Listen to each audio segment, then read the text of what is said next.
Buenos días, bienvenidos a esta segunda jornada de Digital Enterprise Show. Soy Sandra Infante, directora de este encuentro, y hoy dedicaremos nuestro Inspiration Theater a hablar sobre todos los retos que la inteligencia artificial nos está brindando. Hoy contamos para inaugurar este gran foro con Héctor Gómez, Ministro de Industria, Comercio y Turismo, a quien doy la bienvenida y le pido que suba.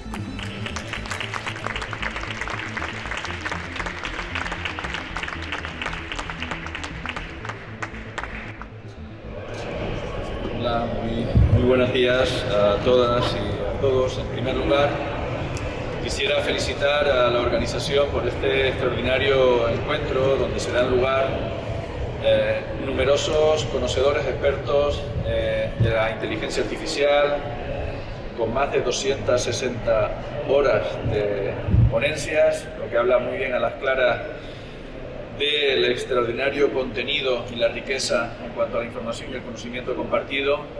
Y desde luego, desde el Ministerio de Industria, Comercio y Turismo, respaldamos y apoyamos desde todo el Gobierno el espacio que nos obliga a caminar en una senda de avance y desarrollo en España, en Europa y en el mundo. Hoy es imposible no debatir, no hablar, no analizar. Precisamente en este momento en el Parlamento Europeo se habla, se negocia sobre el formato legislativo europeo en materia de inteligencia artificial, y también tenemos la obligación en España de poner a disposición todos los instrumentos posibles para que en el ámbito privado y público podamos seguir avanzando y creciendo. Hablamos de un país, España, que presenta y ofrece las mejores condiciones para el desarrollo empresarial, el desarrollo económico, todas las garantías y la seguridad jurídica. Simplemente, ya efectos de conocimiento e información de interés, el 2022 fue el segundo mejor año de la serie histórica desde 1993, en el que España tiene información oficial de inversión extranjera en España. Y desde luego en el ámbito de crecimiento económico presentamos unos parámetros excepcionales. Triplicamos la media de crecimiento en el marco de la Unión Europea, y eso desde luego es un ecosistema, un espacio ideal para poder avanzar, crecer, invertir y desarrollarnos en este mundo. Desde luego la inteligencia artificial tiene un gran potencial de transformación. En ese proceso de transformación y liderazgo que España está inmersa, podemos poner como punto de partida en este impulso y liderazgo europeo, como consecuencia de la pandemia provocada por la COVID, la primera vez que la Comisión accede a los mercados de capital con una cantidad de 750.000 millones de euros para los países miembros y poder atender los numerosos desafíos que provocó la COVID. Y desde ese punto de inflexión, evidentemente tenemos la obligación no solo de recuperarnos, sino de transformar la sociedad, el conocimiento, el desarrollo económico, tecnológico. Y ese es uno de los grandes retos que tiene España, Europa y el mundo, para no quedarnos rezagados frente a otras grandes superpotencias que avanzan a velocidad destacada. Creo que no es exagerado decir que el modelo económico se replantea a través de la industria, y la industria tiene un espacio de flexibilidad y rápida adaptación a los cambios, como es el de la inteligencia artificial. España, entre la industria, el comercio y el turismo, supera el 40% del PIB, y eso desde luego nos obliga al Ministerio que dirijo a hacer un esfuerzo titánico por adaptarnos a esa realidad.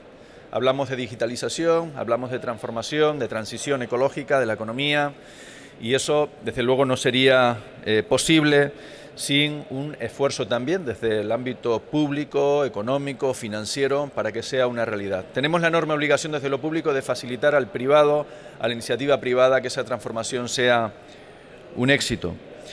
Son numerosos los programas que hemos puesto en marcha, tanto en el Ministerio de Economía, Ministerio de Industria, Comercio y Turismo y otros ministerios, para garantizar el correcto desarrollo y evolución de España. También en defensa, quiero destacarlo, tenemos un desafío en materia de ciberseguridad. El espacio global, el espacio internacional, nos obliga a ser muy cuidadosos, minuciosos, y estar a la vanguardia también en medidas de seguridad, en el cuidado de la información. También me gustaría mencionar los 98,5 millones de euros aprobados recientemente para impulsar en el ámbito del ministerio que dirijo, a través de ENISA, los préstamos participativos que harán buena parte del esfuerzo en materia de financiación del emprendimiento industrial y que tendrá una componente muy importante en el ámbito que nos ocupa hoy. Hablo del impulso de la investigación científica y el desarrollo tecnológico en inteligencia artificial, también de la potenciación del talento nacional y la atracción del talento global. Creo que sinceramente es uno de los aspectos cruciales, trascendentales en materia de inteligencia artificial. El desarrollo de plataformas de datos e infraestructuras tecnológicas, creo que otro de los pilares que nos debe ocupar en el ámbito público, y la integración de la inteligencia artificial en las cadenas de valor para transformar el tejido económico que comentaba con anterioridad. Por lo tanto, y a modo de conclusión, sí me gustaría señalar algunas pinceladas. No hay mayor política que la de la responsabilidad en el ámbito de la gestión pública. No hay mayor honor para trabajar por un país y transformarlo con ayuda de todos, si es posible. Ayer participaba en un evento donde hablábamos de todos los ingredientes que se necesita para avanzar como país y faltaba uno, coincidíamos, lo organizaba la Cámara de Comercio de España y era el del consenso político al que apelo y apela a este Gobierno de manera permanente e inconstante porque el consenso, el acuerdo político y la estabilidad ofrece seguridad. Seguridad ofrece garantías de éxito, evolución y desarrollo. Y no hay mayor inteligencia que la de formar parte de una revolución tecnológica como la que estamos viviendo y científica, que es una gran oportunidad para la integración y el despliegue de la inteligencia artificial en nuestro país y que sirva para mejorar las aspiraciones también colectivas de la ciudadanía. Y esa inteligencia no es artificial. A modo de conclusión, lanzarles un mensaje de optimismo, de apoyo, de ánimo, de orgullo también, que seamos capaces de organizar encuentros de esta magnitud, de orgullo de país, de proyecto de España vertebrador y sobre todo la riqueza tan potente que es el conocimiento que ustedes ponen a disposición de todos y de todas. Por lo tanto, nuestro más absoluto respaldo, apoyo y desde luego garantizando la continuidad de un evento tan importante que nos ayuda y nos marca una guía en cuanto a la orientación informativa y de conocimiento. Muchísimas gracias, que tengan una muy buena jornada y a vuestra entera disposición desde el Ministerio de Industria, Comercio y Turismo. Gracias.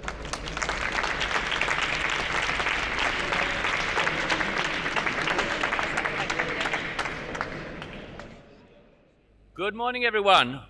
My name is Magnus Melander, and I'm from Stockholm. I am the founder of Things, and I work a lot in Deep Tech Alliance. I'm the moderator and host of the AI series today.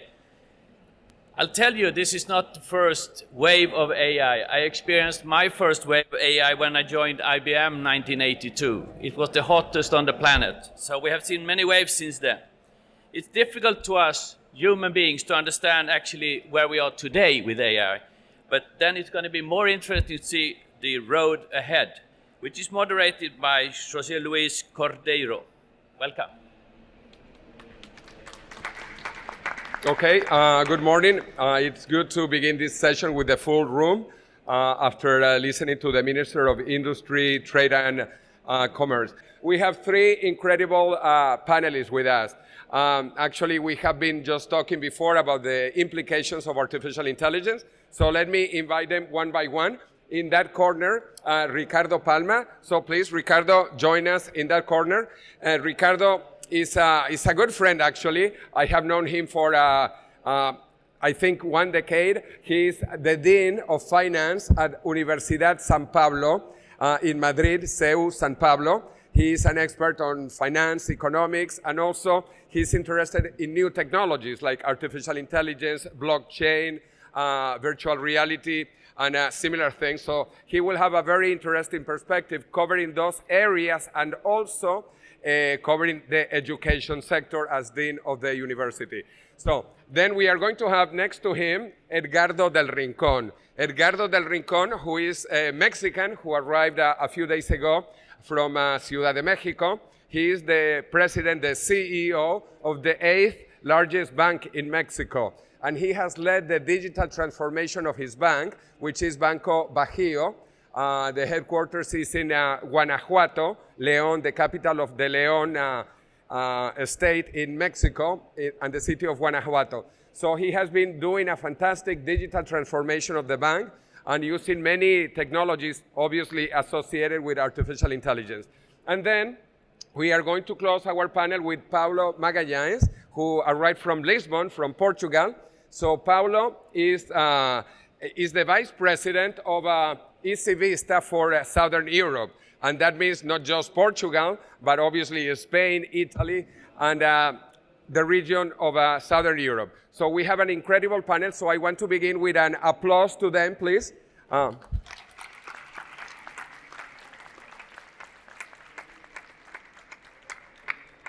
Okay, and now we are all here together. I gave a very quick presentation, but I want each one of them to introduce in 1 minute, more or less. And so let's begin with you. Ricardo, who are you, what are you doing, and why are you in this panel? You have your microphone. Thank you, José Luis. Thank you for having me here.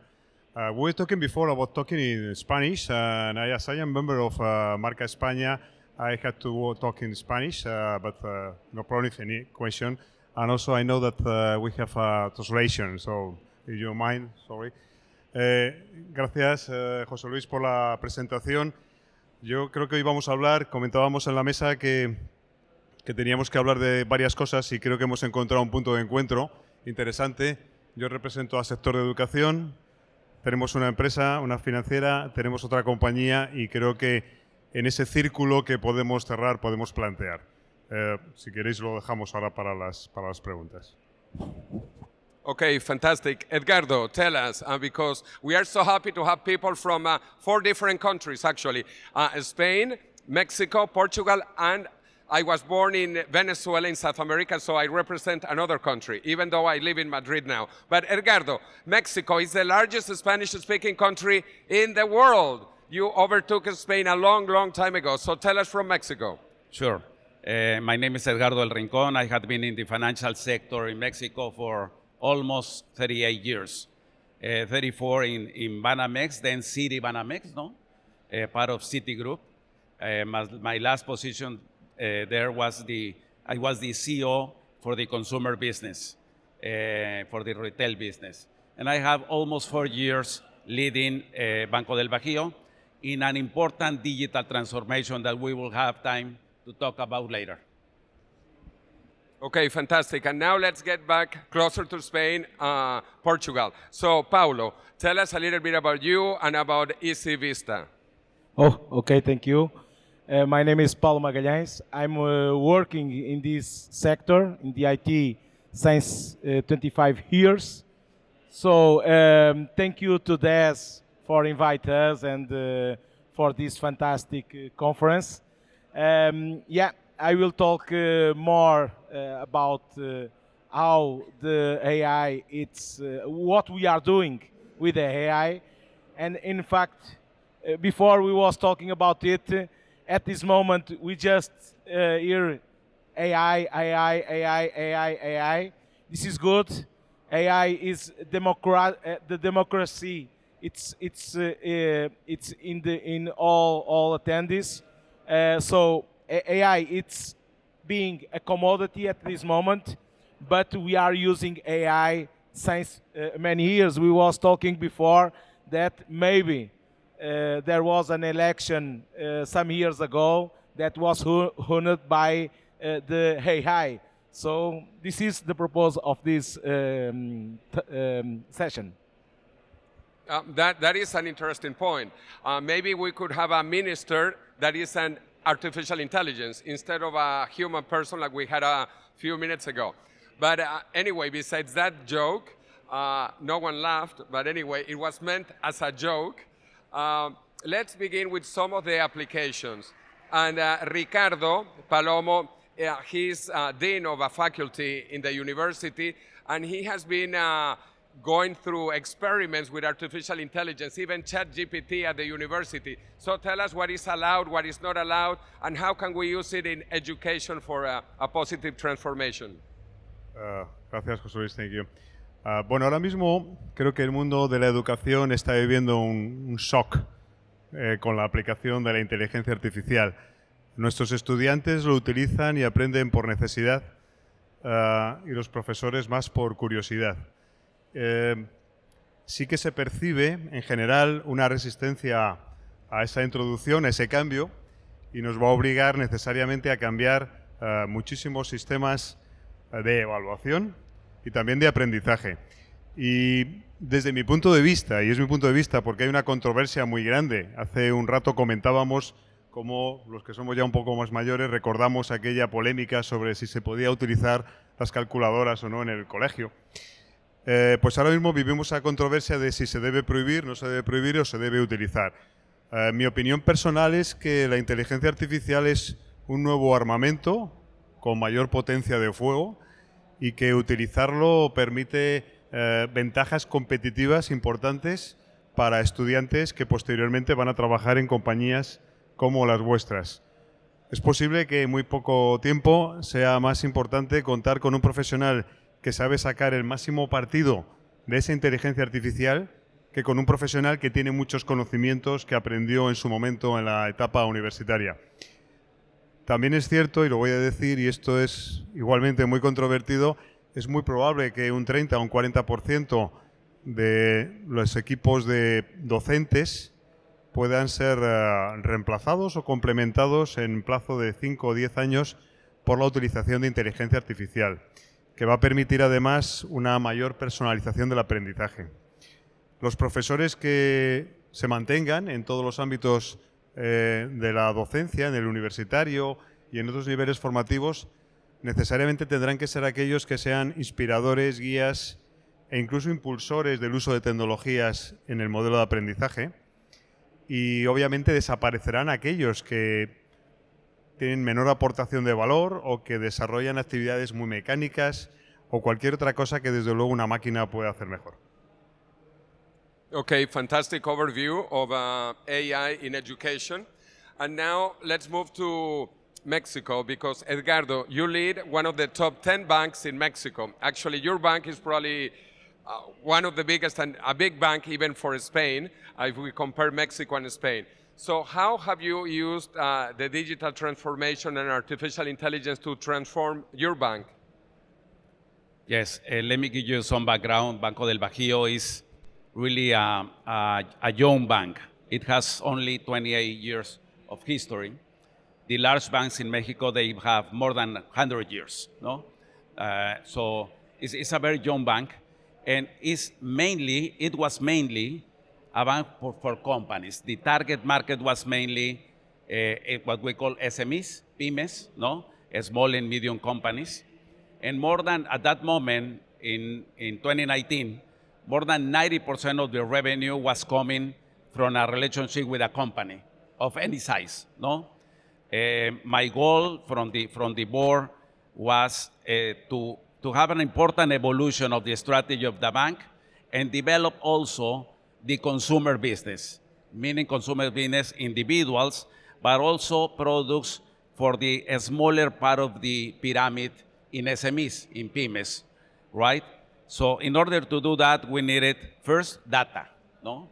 So we create a new area that is reporting directly to me with a chief data officer that actually is here, Eduardo, and a very important group of people led by Eduardo, and we partnered with Stratio. Actually, we have been implementing the platform from Stratio with very good results, no?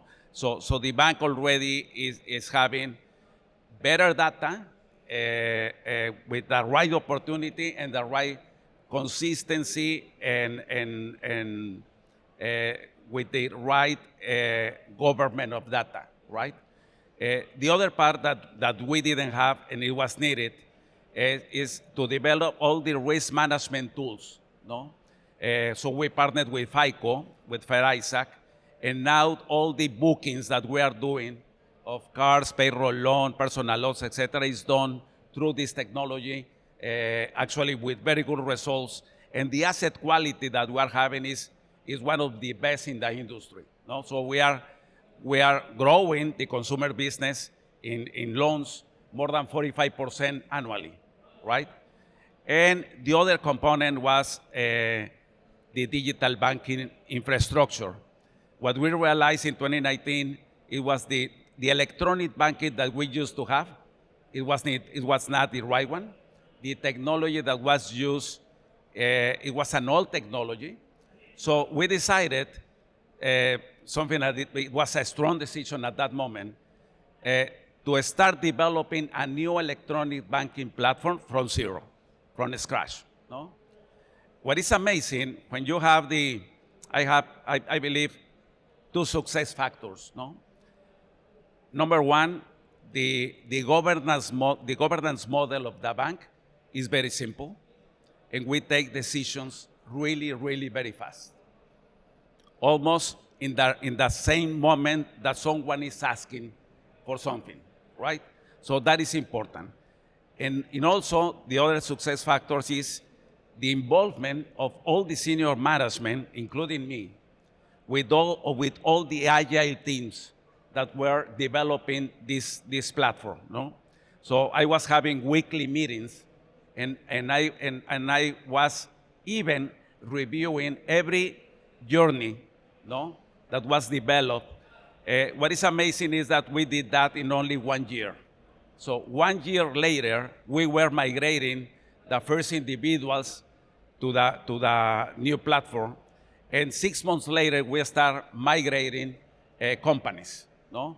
So at this moment, 100% of our customers are already in the new digital platform. Let me tell you, in my experience in a big bank with more complexity, that could take 3, 4, 5 years. No? So it was really, really fast, and the quality is amazing. No? So let me give you some results. No? What is happening with that digital transformation? The customers of the bank, active customers, are growing 9%. Transactions are growing 15%. And amounts transacted are growing 20%. So that means today we are a bank 1/5 larger than the bank we were a year before. Some financial numbers to give you an idea. What was very important for us is to develop this relationship with the customers that depends not only in granting a loan, but also the use of all of our services, electronic banking, collections, payments, FX, etc. So non-financial income is really important for a bank. That source of revenue today is growing 30% year over year. Total revenue of the bank is growing about 50%. And as we have expenses under control, net income is growing 70%. So the efficiency ratio of the bank, that means how many cents you spend in order to generate $1 of revenue, it was a year ago, it was around 45%. Today is 32%. That is, for me, is best in class. It's best in class in any geography. No? So very good results, no? More transactions, and the experience, no? The NPS in all the digital channels and branches is really, really very good. By the way, digital users are growing more than 45%, and transactions in digital channels are growing more than 30%. So it's amazing the results you can get having the right transformation in a bank. Fantastic, and congratulations on that incredible growth. Actually, and your work with Stratio. By the way, Stratio is a major company. They also have now another presentation in the main auditorium. And you were having dinner with Oscar Mendez yesterday night. So that is incredible. But there are other companies equally visionary working on all these artificial intelligence applications. And I was talking to Paulo, and also I am a fan of natural language processing. And EasyVista is one of the business leaders in this area and others. So tell us, what are you doing for the business world in EasyVista? Yeah, before we was talking about the subject of this session, and in fact, there are one thing that it's important, or to think that it's important to align here. The AI at this moment seems that it's the market that is pushing but it's not correct in my opinion. My opinion, it's a social demanding. At this moment, we don't have in the market the sufficient resources for the demanding we have to, or for what we are providing at this moment. We don't have enough resources to do the activities that need to be done. So, if I remember 20 years ago, I was working in a telco company, and we was implementing models in order to speed the activities, and speed the activities means reduce the human interactions, reduce the human interactions. And in that moment, we was starting thinking that this can be a crazy thing. And today, what we are looking is that solutions we are providing, and talking about EasyVista or talking about other companies, in the natural language process is one part of AI. So yeah, with the chatbots we are providing to the market, this is fundamental. So I would say that at this moment, 80% of the first interactions with support centers or customer service today, it's made by bots. So there is no more persons behind of the first interaction, and we have done it. But before that, we have experimented a lot of things using AI. We are working in the service management, so service management means that there is a workflow, there is a processes, and today, if I may, all the consultants should be prepared to design the processes, and the processes should be automated as much as possible. And it's not because of economy, and Ricardo can talk about it. It's really because of the social impact on the resources. We don't have resources to do everything what the market it's demanded to us. So we really need to automate. So RPA is another point. So we need to process automatic actions, and between these sectors, there is a lot of potential to grow. I am enthusiastic. I know that recently there was companies firing people because the automation it's growing, and of course there is issues on the social point. But I have no doubts that the people need to reconvert, reskilling, and we need in the market these persons that have this knowledge. Well, fantastic. Natural language processing is one of the areas I like a lot, also because I'm looking at the subtitles. So this is translation and transcription, and the software still has some problems understanding English with Mexican accent, English with Venezuelan accents, English with Portuguese accent, and translating also from Spanish to English. But the software is intelligent enough that it recognizes that you are speaking in Spanish, so it transcribes into English.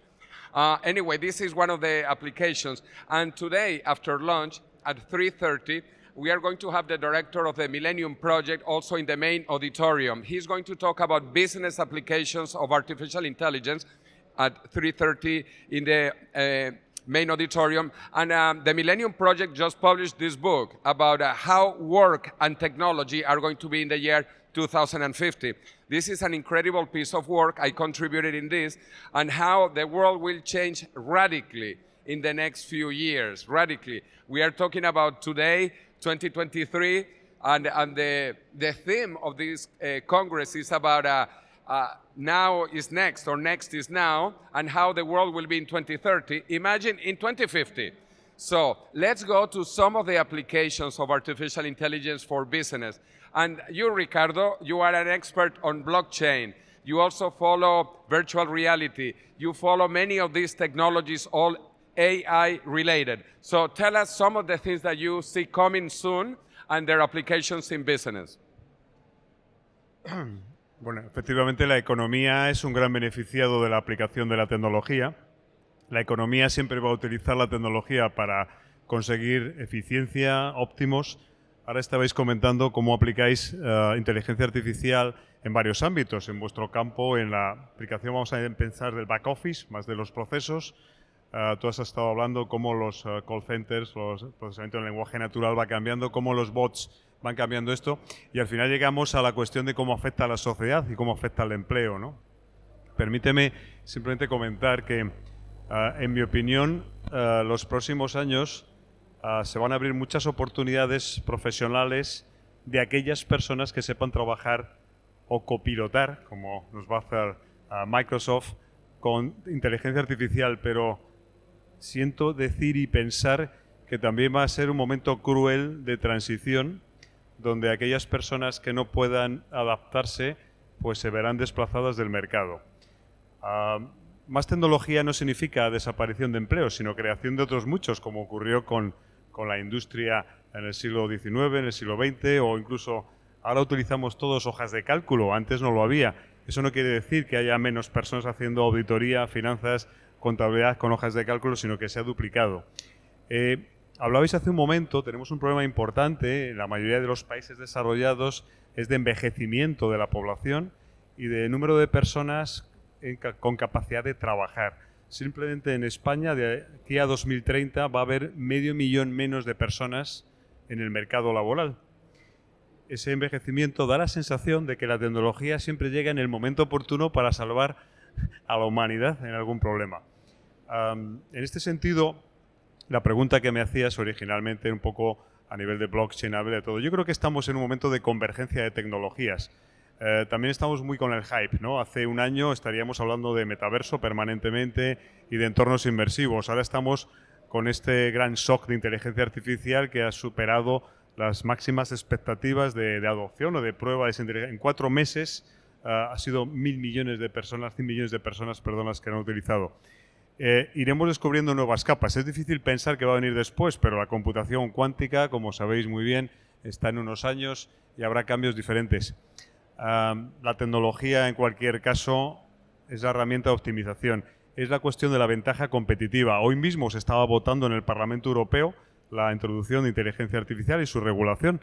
Creo que en Europa vamos a ser muy garantistas en cuanto a su aplicación, pero no debemos olvidar que lo que hay detrás es una competencia internacional, es una guerra, vamos a decir, geotecnológica, en la que habrá países que irán más rápido porque estarán menos regulados.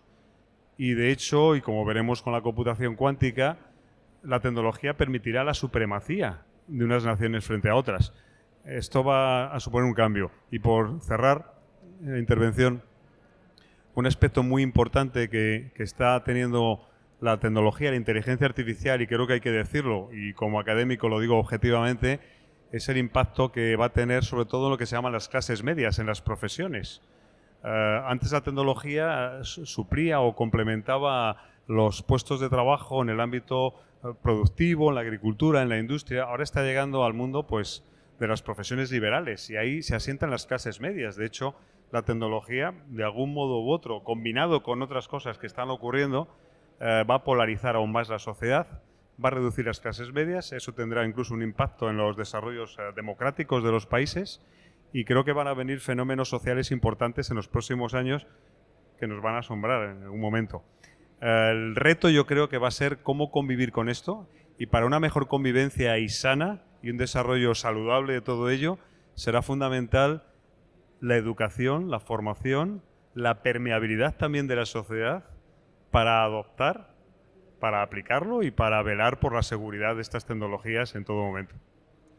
You touch a very important point, which is the aging of societies. We are all aging, and actually yesterday I gave a talk about this. I actually talked about my book, La Muerte de la Muerte, and you can look at my tie. My tie is my book also. I highly recommend this book, The Death of Death, because this is what is happening in the future. Thanks to artificial intelligence and biotechnology, we are going to stop aging and rejuvenate people. So this is one of the important technologies, in case you missed my session yesterday. But let's continue with the technologies that you see. Edgardo, which technologies do you see coming? Maybe for the banking sector, but in general, that will affect society. Yes, what is happening today and what we are doing with the Stratio is putting together all the data from customers. That means that we can potentially, and that is going to happen really soon, change the way we are interacting with customers in any point of interaction, no? In any channel. So having that capacity with that knowledge to take decisions at the moment of the point of interaction is really, really important. So for example, the customer can be doing a payment in the mobile app, and at the same moment, we are running different processes to grant a credit card or a personal loan or a mortgage to that customer. So that is evolving, I think, in the future and really soon. The only reason why a customer will go to a branch will be to do a cash transaction, no? That in Mexico still we have a lot of cash in the economy, and the informal economy is huge still, and also for advice, to have some advice from a banker, no? So to give you an idea, 10 years ago, more than 50% of the transactions were done in branches. At this moment, it's only 23%, no? And transactions in branches are growing only 3% year over year. But digital channels are growing more than 30%. So that means that percentage will continue increasing. Today, 77% of all the transactions in Banco del Bajío are done in non-assisted channels. That means digital channels and ATMs, no? Without any person from the bank interacting with that customer. 77%. And that number was 70% only a year ago, no? So the way we are interacting with customers will be mainly through a digital channel in the future, in just a few years.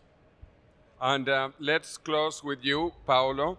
What do you see coming in terms of technologies, AI related and beyond? Yeah,